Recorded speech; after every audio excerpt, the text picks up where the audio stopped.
D'autres interventions? Oui, M. Cardon. Oui, Monsieur le maire, je vous remercie.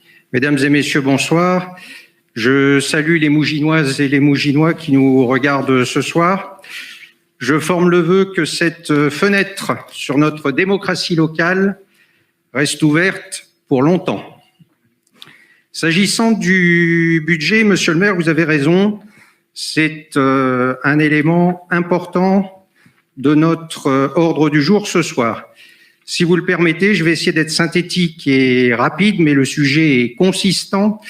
Nous avons, pour le groupe Agissons pour Mougins, quelques observations, 5 et 4 questions. Les observations rapidement, nous rejoignons ici M. Brégeot. Dans un souci de transparence, il nous semble judicieux, et nous appelons donc de nos vœux, de créer une commission des finances. C'est pratiqué dans de nombreuses communes et il n'y a pas de raison sérieuse pour que Mougins fasse exception, nous semble-t-il. Observation numéro 2, là c'est un peu technique et j'ai peut-être fait une erreur, mais le report de l'excédent de 2020, a priori, n'a pas été soumis au vote, ou alors j'ai loupé une étape, mais vous allez me confirmer ce point. Observation numéro 3, s'agissant des recettes de fonctionnement, j'ai compris qu'elles étaient principalement alimentées par les impôts et taxes payés par les Mouginois à hauteur donc de 31 millions d'euros. S'agissant des dépenses de fonctionnement, pas d'observation particulière sur les quantums, mais en revanche sur la présentation, nous souhaiterions un effort s'il vous plaît et notamment nous suggérons des diagrammes circulaires, ce qui permettrait d'avoir une vision plus claire, notamment des dépenses service par service.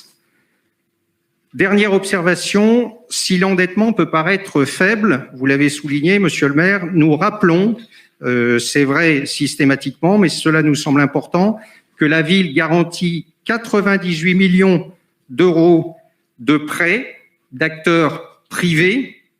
Je veux dire par là que ce sont donc des acteurs privés qui sont faillibles dans leurs affaires et que dans ce cas, la ville serait appelée et que sur ces 98 millions d'euros, plus de 50%, à savoir 55 millions d'euros, ont été consentis au bénéfice d'un seul acteur, la société 3F Construction. J'en ai terminé pour mes observations. S'agissant des questions. Alors, une première question sur les dépenses. J'ai noté 145 000 euros de dépenses au titre des espaces verts. Je souhaiterais simplement savoir combien d'arbres ont été plantés depuis 1 an. S'agissant des dépenses d'investissement, alors là, excusez peut-être mon manque d'expérience, mais j'ai noté frais d'études identifiés 105 000 euros, très bien, sur un total d'1 130 000 euros. Donc je déduis qu'il y a 1 025 000 euros de dépenses d'investissement que je qualifierais jusqu'ici de non identifiées. Pouvez-vous me préciser à quoi elles correspondent? S'agissant des recettes d'investissement, un point suivant, vous avez été autorisé par le conseil municipal, nous nous sommes positionnés contre, mais la délibération a été votée, de la cession d'un terrain appartenant à la ville de Mougins à une société qui va utiliser une concession Ferrari d'après ce que l'on sait, et je ne vois pas le montant de la vente dans les recettes d'investissement, peut-être tout simplement parce que cette vente n'est pas passée. Si tel est le cas, pouvez-vous nous indiquer dans quel délai elle le sera? Dernière question et j'en aurai terminé.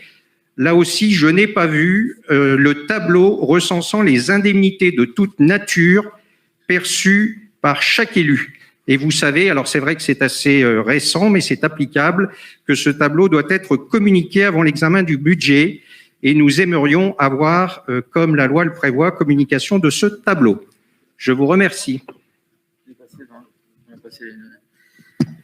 Bien, merci, Monsieur Cardon. Je préfère cette façon d'intervenir, c'est beaucoup plus tranquille. Je vous en remercie. Voilà. L'excédent 2020, alors là, il n'y a pas d'affectation quand l'excédent est positif. Voilà, il n'y a pas d'affectation particulière. On vous parle d'une affectation quand on est sur le, comment dirais-je, le compte administratif, etc. Là, on est au niveau du budget et donc, voilà, il n'y a pas d'affectation particulière. Vous avez évoqué aussi, je ne sais plus, service par service, c'était les dépenses là. Bon, on vous donnera, on va regarder, hein, faire évidemment l'évaluation. Si ça peut vous intéresser, on vous donnera les chiffres volontiers. Les garanties d'emprunt par rapport donc aux bailleurs sociaux, vous savez qu'on a 7 bailleurs sociaux, je ne sais pas, dont un effectivement qui ces dernières années a fait des opérations un peu plus importantes. Ça explique aussi pourquoi effectivement la garantie d'emprunt est plus élevée pour celui-ci. Ceci étant, sur le principe de la garantie d'emprunt par rapport aux bailleurs sociaux, ça existait 30 ans avant que j'arrive et ça continue d'exister maintenant. Et il n'y a jamais eu, évidemment, de défaillance de quelque bailleur social que ce soit. Donc, voilà, ça n'est pas un sujet, je dirais, d'inquiétude particulier. Concernant les questions, maintenant, des espaces verts, combien d'arbres avons-nous plantés? Je ne sais pas. Donc, on va tâcher de demander au service des espaces verts, dirigé par Romuald Koch, qui font un travail remarquable quand même d'esthétique sur la commune, il faut bien le reconnaître. Et on vous dira combien d'arbres ont été plantés, entre quelle date et quelle date, on va dire sur l'année 2020, hein, voilà, par exemple. En ce qui concerne l'investissement, les études, etc., alors là, il faudrait décortiquer, effectivement, vous parlez de 105 000 € sur 1 130 000. Voilà. Il se trouve qu'il y avait des réserves d'investissement qui émargeaient au budget précédent et qui sont répercutées sur ce budget. Voilà, donc on reprend les sommes, hein, donc on vous dira davantage en fin d'année comment ces sommes ont été dépensées. Mais en tout cas, c'est une réserve qu'on se donne par rapport à un excédent qui est émargé, je dirais, sur l'année 2020. 140 000. Le tableau des indemnités de tous les élus. Ben écoutez, on vous a donné ça l'année dernière puisqu'on l'a voté. Donc c'est passé en délibération.